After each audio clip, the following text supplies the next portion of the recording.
Wakil Gubernur Sumatera Selatan, Mawardi Yahya hadir dalam kilas balik Provinsi Sumatera Selatan tahun 2018 menuju Sumatera Selatan maju untuk semua bersama sejumlah pimpinan media dan OPD di lingkungan pemerintah Provinsi Sumatera Selatan.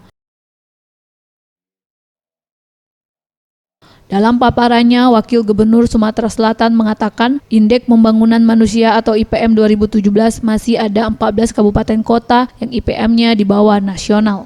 Selanjutnya, terkait indikator angka kemiskinan Sumatera Selatan, Wakil Gubernur Sumatera Selatan Mawardi Yahya mengatakan ada 3 kabupaten yang angka kemiskinannya tertinggi di Sumatera Selatan, yaitu Muratara, Lahat, dan Musi Banyuasin. Bagaimana kita untuk menyelesaikan tugas kita ke depan ini?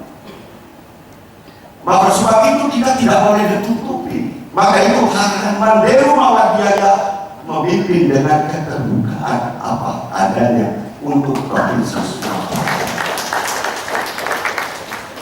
Tujuan kita tidak lain untuk memotivasi para pemimpin-pemimpin kita yang ada di kabupaten kota.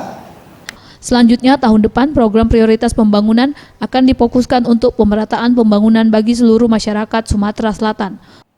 Berada di pinggiran kota, berada di desa-desa. Maka sebab itu anggaran 2019 adalah 70% kita alokasikan ke pinggiran kota dan desa di seluruh Sumatera Selatan. Tim Liputan Sriwijaya TV.